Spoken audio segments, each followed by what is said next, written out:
Selamat datang di channel gue. Seperti yang kalian ketahui, anime merupakan kartun dua dimensi yang berasal dari Jepang.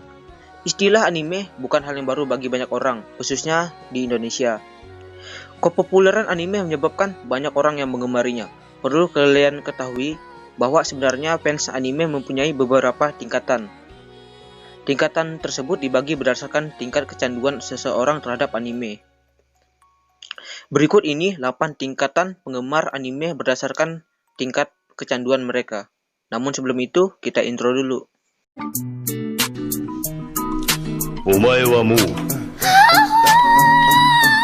んでいる。やめてください。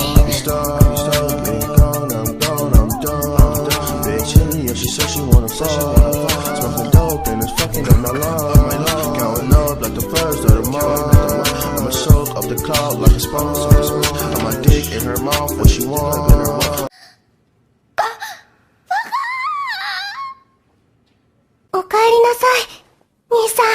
Untuk tingkat pertama, newbie. Tingkat ini masih terbilang normal. Di tingkat ini, pecinta anime hanya sebatas tahu mengenai anime-anime tertentu. Pengetahuan mereka bisa diperoleh dari acara televisi, membaca manga, serta tahu sekedarnya saja.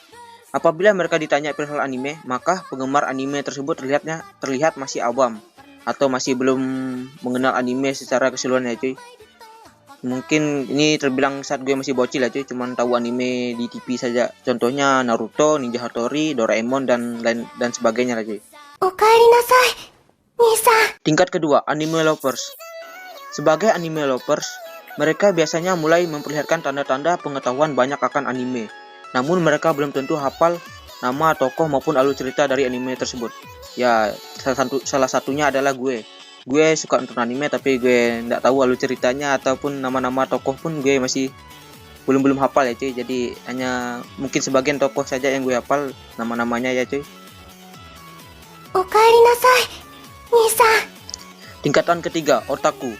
Bisa dibilang jika otaku merupakan penggemar berat anime maupun manga. Tidak tanggung-tanggung karena terlalu gila terhadap hal tersebut, mereka sampai tidak punya waktu untuk bersosialisasi di dunia nyata. Biasanya para otaku cenderung lebih suka berdiam diri di rumah. Hal tersebut mereka isi dengan banyak menonton anime yang disukai. Mungkin ini kali yang dimaksud dengan oleh ya cuy. おかえりなさい、兄さん。 Tingkatan keempat yaitu otamega. Otamega merupakan penggemar yang satu tingkat lebih ekstrim dibanding otaku. Tidak jarang, tubuh seorang otamega kadang sampai rusak karena terlalu suka nonton anime. Salah satu bagian vital yang rentan adalah mata. Mayoritas otamega terpaksa menggunakan kacamata. Hal ini karena mereka terlalu banyak membaca serta menonton anime. Sementara itu, tidak berbeda dengan otaku. Kehidupan sosial otamega juga tidak kalah kacau. Bahkan bisa disebut kehidupan mereka benar-benar ada di urutan akhir dalam prioritas hidup. Ayo, siapa dari kalian yang merasa berada di tingkat otamega? Silahkan komen di bawah ya cuy. おかえりなさい、兄さん。 Tingkat kelima yaitu Nijikon. Nijikon sebenarnya tidak lagi menyukai anime, namun mereka sangat terobsesi dengan wujud karakter anime atau manga yang disukai. Biasanya seorang Nijikon akan berandai-andai serta memperagakan bagaimana rasanya menjadi salah satu tokoh dalam anime kesukaan mereka tersebut. Wah, apakah gue termasuk Nijikon? Karena waktu gue masih bocil, cita-cita gue pengen jadi Naruto cuy. おかえりなさい、兄さん。 Tingkat keenam yaitu Hikikomori. Hikikomori tentu tingkat yang lebih parah dibanding Nijikon. Pecinta anime dalam tingkat ini biasanya akan menjauhkan mereka dari kehidupan sosial. 80% waktu yang mereka punya dalam 24 jam biasanya dihabiskan hanya untuk menonton anime, membaca manga, maupun bermain game, ya tentunya berbau anime.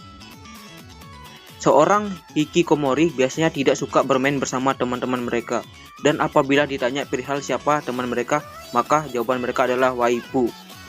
おかえりなさい、兄さん。 Tingkat ketujuh yaitu wibu. Yap, wibu. Pasti kalian tahu wibu kan cuy? Karena udah asing lagi kata-kata wibu tuh keluar. Wibu tentu lebih tinggi lagi tingkatannya. Seorang wibu tidak hanya menyukai anime, namun mereka juga suka dengan tempat anime tersebut dilahirkan. Tentunya adalah Jepang. Wibu biasanya cenderung mempunyai tingkah laku seperti orang Jepang pada umumnya. Padahal mereka sendiri tidak tinggal di Jepang. Bahkan pergi ke Jepang pun mungkin mereka belum pernah. Hal ini bisa dipandang aneh oleh orang-orang normal pada umumnya. Nah, ayo, siapa kalian yang mengaku diri kalian wibu ya cuy? Silahkan komen di bawah yang merasa dirinya wibu. おかえりなさい、兄さん。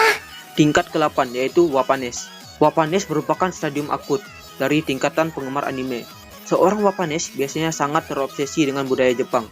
Ada hal yang membedakan Wapanes dengan wibu. Perbedaan tersebut adalah seorang Wapanes sering berdelusi. Buat kalian yang belum tahu delusi adalah salah satu jenis gangguan mental serius yang dikenal dengan istilah psikosis. Psikosis ditandai dengan ketidaksinambungan antara pemikiran, imajinasi, dan emosi dengan realitas yang sebenarnya. Orang yang mengalami delusi seringkali memiliki pengalaman yang jauh dari akan kenyataan. Jadi penderitaan delusi adalah orang yang meyakini hal-hal yang tidak nyata ya cuy. Jadi dia sangat yakin akan hal yang tidak nyata, yang jauh dari akan kenyataan, pokoknya sangat tidak mempercayai akan kenyataan. Selain itu, Wapanes juga sangat keras terhadap pengambilan keputusan. Kecintaan mereka terhadap anime bahkan mencapai 100%. Karena kecintaan itulah ada beberapa orang yang bahkan sampai menikahi salah satu karakter animenya. Contohnya orang ini. Pria ini berasal dari Jepang. Dia memutuskan menikah dengan salah satu karakter anime virtual yang bernama Hatsune Miku. Tunggu dulu. Itu kenapa dia dikasih aja? Masa iya bercocok tanam sama boneka? Gimana jadinya itu cuy? Oke cuy, jadi hanya itulah 8 tingkatan fans anime. Kalian termasuk nomor berapa cuy? Silahkan komen di bawah. Sekian dari gue, see you next time.